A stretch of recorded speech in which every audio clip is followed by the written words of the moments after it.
A man with few friends or no circle at all, that's someone you don't want to cross. He's learned through tough experiences that quality always beats quantity. He doesn't need a crowd to feel strong. His power comes from within. While others chase after validation, he chooses to walk alone. He's seen the fake friendships, the drama, and the betrayals, and he's cut all of it out. Now he stands untouched, at peace.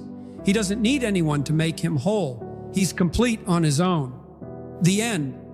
One genuine friend holds more value than 100 phony ones. His circle is small, his trust is earned, and anyone who brings trouble is swiftly removed. He values his time, treating it like royalty. He knows what he's after and never settles for less. So, when you meet a man with a small circle or none at all, don't mistake it for weakness. Trust the healing process, because healing is mandatory. I'm Namdi Shakur, and welcome to I'm Him channel. The journey of homelessness is complex and often misunderstood. Since being homeless, I now have a front row seat in the movie theater of society. But while in the theater, society doesn't notice me. But guess what? I see you, and what I see sometimes grieves my heart. Today's homeless perspective topic is alone, not lonely. Introverted, not isolated. I'm 53 years old, and I have no family, no friends, no social circle. Damn, I'm a walking contradiction. How can it be? How in the hell can I be alone, not lonely, introverted, but not isolated, and I have no family, no friends, and no social circle? Well, let's start from the beginning. I'm the youngest of 6 kids. I was primarily raised in the projects, the ghetto, the hood, if you want to call it that. Being a kid, a black kid in America, being raised in the projects, in the ghetto, in the hood, let's just say I was that kid doing its own thing. I was the weird, odd kid. When most of the kids were outside playing hide and go get it, fighting pit bulls, or just being plain roguish, throwing rocks at street lights, busting out the street lights, throwing rocks at stop signs, or just doing acrobats on pissy mattresses, I preferred to be in my room reading books and listening to music. Reading books by Richard Wright, James Baldwin, Nikki Giovanni, Langston Hughes, Paul Laurence Dunbar, Leroy Jones, aka Amira Baraka. You see, I was off into philosophy too. One of my homies used to call me Wow. What's up, Wow? Words of wisdom, because I spoke in parable, because I always read Socrates and Plato, cats like that. So I was always in my room. But due to the fact that I had an older brother that was a year older than me, and he was popular in the neighborhood, he dragged me outside to ride my bike. So when I rode my bike, he introduced me to football and basketball. I preferred football. I was too short to play basketball. So he took me under his wing, showed me the ropes and everything, and he started getting off to break dance. And that's when I discovered that I can dance. So I was a real good dancer, so I became popular in the neighborhood of being a dancer. We had our little dance crews, our break dancing crews and stuff like that. So being a good dancer gave me a little bit of a social life. I was able to go to the skate rink and be in dance battles and participate in talent shows around the city. And of course, the girls took notice of my dancing skills. You know, they talking about if I dance the way I am in bed, then hey, I'm a good lover. But I don't know about that. I was a virgin until I was 17 years old. Plus, I wasn't paying attention to girls. I was just paying attention to music, dancing, art, poetry, music, stuff like that. And also being a part of a social clique, the Push clique, I gained a little popularity. But in the midst of going through all of that in my teens, I still was an introvert, or as you can say, I was probably an ambivert. I'm introverted, but I can be sociable at the same time. I didn't isolate myself, so I always wanted to do my own thing. I remember when breakdancing was on the decline and hip hop was becoming more prevalent as far as rapping and DJing. Before I started DJing, that was a little weird part for me that I didn't know what I was going to do. I was caught in between, well, do I stop dancing, breakdancing, or do I start rapping, or what do I do? Plus, this was like around, 1987 to 89. That's when I first heard NWA and the Posse. Eazy-E, cruising down the street in my 6'4", Ice-T, Crime Haze. Around that era, things started getting more gangsterized. That's when the gangs and crack flooded Little Rock and all of that, so people wanted to either be a gangster rapper or a gangbanger or sell drugs. So the people that I used to breakdance with, shit, they became criminals and thugs and shit like that. And I'm like, wasn't really part of the streets. But interesting thing about the push click, Pimps United to Serve Hoes, we were just a little social clique. And all of a sudden, it transformed to 8-Ball Posse, Bloods, 8-Ball Bloods, Pyru, and shit like that. I'm like, hey, I don't want no parts of that. So by this time, I'm about 15, 16 years old. And my brother, he was getting real deep off into that thug gangbanging culture, known for fighting and all of that. So I'm like, I want no parts of it. So I started going back into my room. I'm like, I'm gonna stay on the porch. I'm not trying to jump off the porch. So I started going back to my room and listening to music. And let me backtrack a little bit, because even before then, I would say around 84, 85, 83 between 85, when I really discovered Prince. And I think when 1999 came out, I used to pretend in my bedroom that I was Prince. I had my little bathrobe on and had my little broom, used it as a microphone. Well, it doubled as a microphone and the guitar. So I'll do that in the bedroom. I always listen to Prince, had my Prince posters up and all that. I just liked the music. He was different. I was different. So that's why he was odd. I was odd. That's what resonated with me. I didn't really know about the sexuality part of it. He talked about God, and I knew it was a God. So I really started attaching myself to Prince. And I remember one time, one of my mom's boyfriends, he said, "Oh, Prince, he just trying to be like Jimi Hendrix." I'm like, "Who's Jimi Hendrix?" So he had some old Jimi Hendrix records and let me listen to Jimi Hendrix. And by this time, MTV started playing videos of Jimi Hendrix, and he was known for, setting his guitar on fire or whatnot. So I was like, So it was one time, I'm all alone in the bedroom, but I'm all alone at the house in my bedroom. So I decided, well, let me see if I can set my guitar on fire, my room on fire. So I said, no, I can't do that. So what I did is I went in the kitchen, got a bowl, put some alcohol in the bowl. So I'm going in the living room and I'm playing my guitar and all that. But I'm playing to some Prince music and playing the guitar, but I'm acting like I'm Jimi Hendrix. So I kneeled down in front of the bowl with the alcohol, rubbing alcohol in it. I took some matches and I set that bowl ablaze, and poof! Now that's a fire. Man, I burnt my hand a little bit, burnt the carpet, it spilled, it took me by surprise. Shit, man, I burnt a big ass hole in the carpet, right? So I'm like, what I'm gonna do? I'm getting in trouble and shit. So what I'm gonna do? Man, I'm talking about my mama's gonna whoop my ass when she see this shit. So I decided, well, I got a whole bunch of the Arm & Hammer baking powder, carpet freshener stuff. So I'm trying to pour it all over and stuff like that.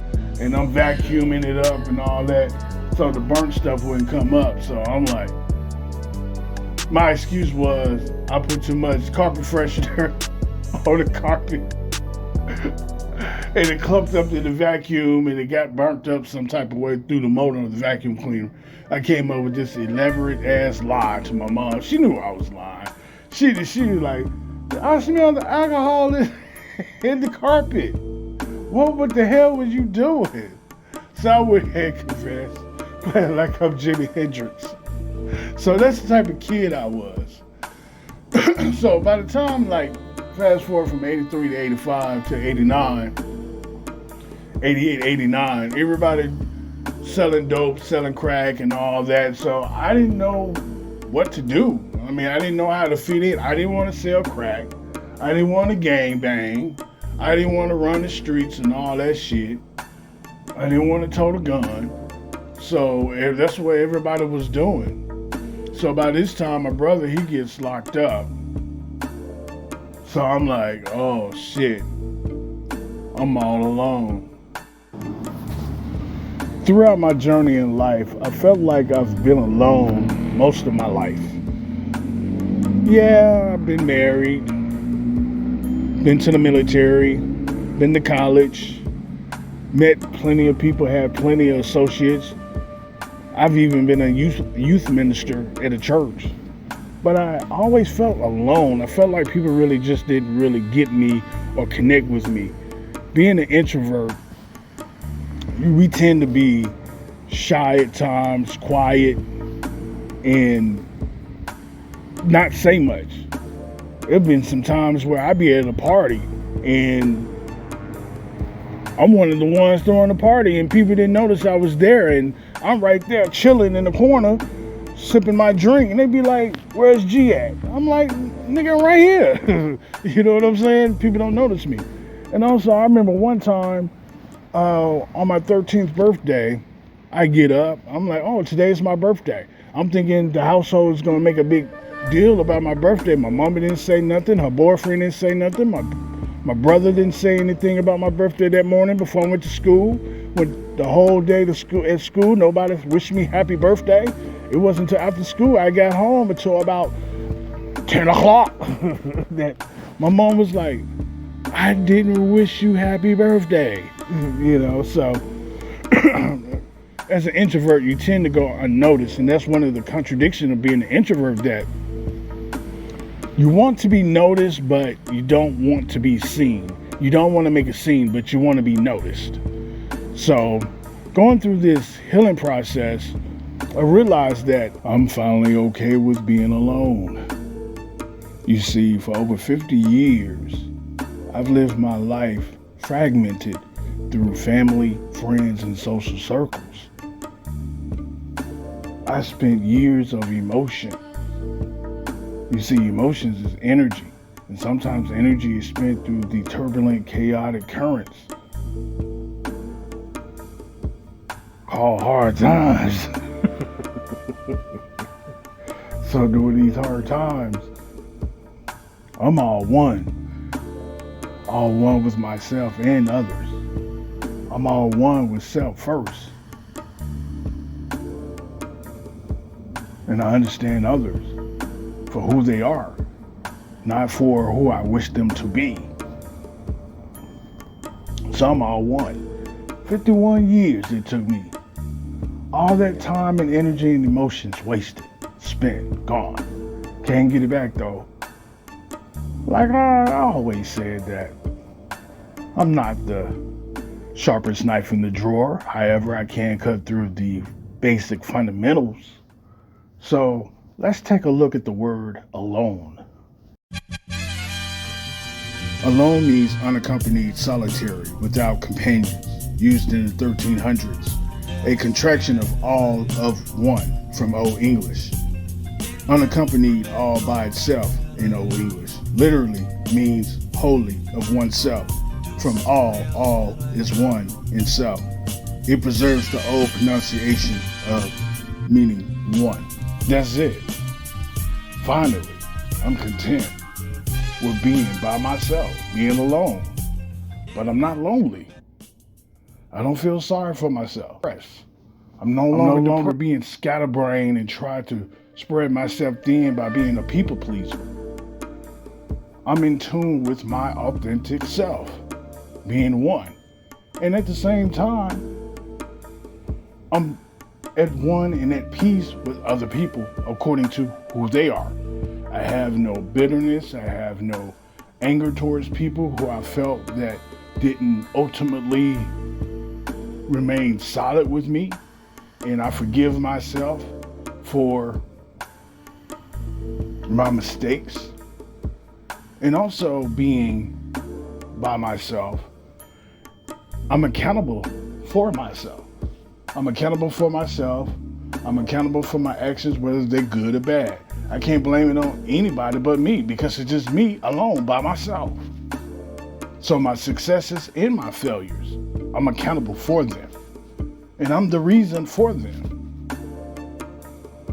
As an introvert, sometimes our thoughts, we have the time to run away with our thoughts. And we turn a mountain from a molehill into a mountain. Well, as the saying goes, we make a mountain out of a molehill. I think that's how the saying goes. That's what we do. I'm at the point now, I'm no longer doing that. I'm not letting my thoughts race and get ahead of me. I'm no longer scatterbrained. And so when I'm out and about in society, that's how I'm getting out of my social anxiety, is because I'm at peace and at one with myself. And I no longer see the world through my naivete or my idealistic perception of how the world should be. I see the world how it is and how people are. And I treat situations and people accordingly to who they are and what the circumstances calls for me to act upon. That's just what that is. Being an introvert, I'm no longer isolated. Now, when I get out there, I'm not going to put myself out there like I used to do in the past, but try to be somebody flunky or over appease somebody at the expense of them disrespecting me. No, I'm not going to isolate my feelings and my emotions and my truth any longer. Now, I'm going to insulate myself. And the way I insulate instead of isolate is by setting boundaries. That's how that goes. So the reason why I'm in my 50s at this point in my journey in life, that I have no family, friends, or social circle, is, to be honest with you, is like I haven't been one with myself. I haven't been real with myself. So therefore, I wasn't able to be my authentic self and real with other people. That's probably why they treated me the way they treated me and how they really saw me. They saw this naivete, and some took advantage of that. But I'm going to set boundaries where a person won't even attempt or put myself out there for them to take advantage of some of my purity and my innocence that I do have. So I hope this topic has helped someone that you're in your 50s, you feel like you're lonely, you're alone, and all of that. Take time to figure out what it is that you like, your interests, what you like to do. Shit, being alone, I found out a lot of things about me that I didn't know I liked. And I liked. And the one thing about being alone that I realized, that for the most part, as I travel and journey in this life and I'm around people in society, for the most part, wherever I go in my circle, I'm usually the only person that have a certain interest or a liking. There's very few people that like the things that I like. So in the past, I used to try to like things that other people like. They didn't necessarily like what I like, but I partaked in what they liked. So now I'm at a point where I'm building my social circle and my friends or I'm open to initiate and make contact and relationship with people like family according to mutual interests and likings that we have with each other. There's going to automatically be a connection there, if that makes sense. I'm alone, not lonely. Introverted, but not isolated.